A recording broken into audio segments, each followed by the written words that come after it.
This is one of those videos that didn't really go as planned. 1, 2, 3, action! So again, this is my $300 budget car.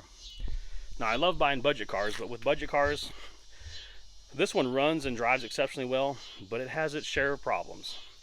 And one of the problems I had with it was, for some reason, some of the suspension components were loose when I got it. How it got that way, I do not know. But on the other side, I had to take the wheel off and tighten up the strut tower brace where it attaches to the spindle. Why it was loose, I don't know, but I had to do that. So this side, I'm gonna double check. And to do that, I've got something that's gonna make this job 10 times easier and faster.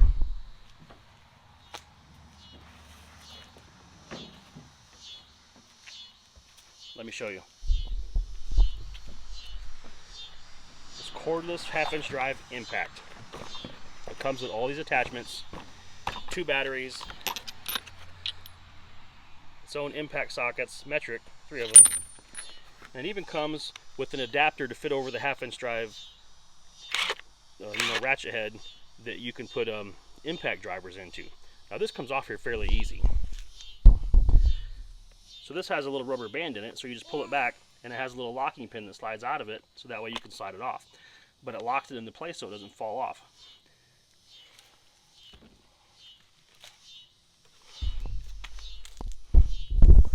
And now we're going to bust these lug nuts off here with this. So hold on to your lug nuts.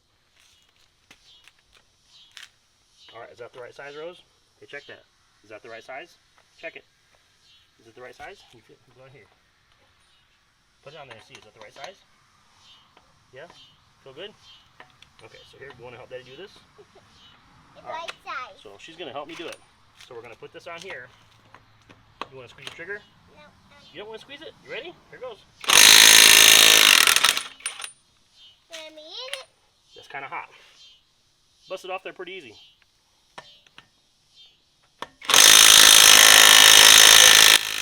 Now at this point, things started to go horribly wrong, and I do mean horribly wrong. Apparently these wheels had not been off there in quite some time.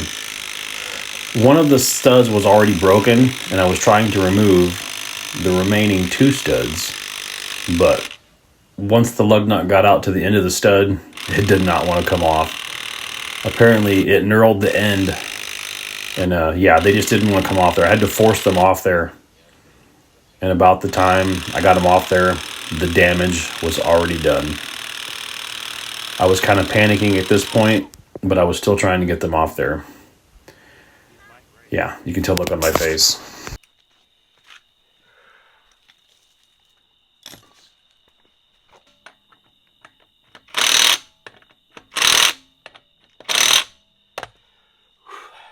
Now, this is one of those videos that didn't really go as planned.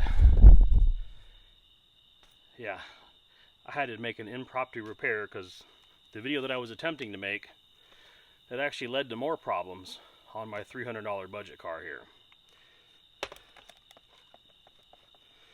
2 of the lug nuts that I was trying to pop off with this did this right here. Yeah, it knurled up on the end. I could not get the lug nuts off, and by the time I did, it was so damaged I had to make an emergency run to the parts store to get some replacement wheel studs and lug nuts. Luckily they had some in stock. The one parts store did not. If it hadn't been for that, I wouldn't have been able to get this thing fixed today. And had I not had this, I probably would not have been able to get this fixed as quick. I'd have figured it out somehow, but this definitely helped. And what a great commercial this is going to be, right? I use this to install all of the wheel studs, put the wheel back on, and then when I drop it on the ground, I'm going to go ahead and hand torque it, just to be safe. You never know how much pressure these put out, but yeah, this saved me big time, guys. No joke. It's literally about 9 o'clock at night right now, and I just finished this thing up. I'm worn out. So hey, dirty hands to prove it, right? It's the real deal.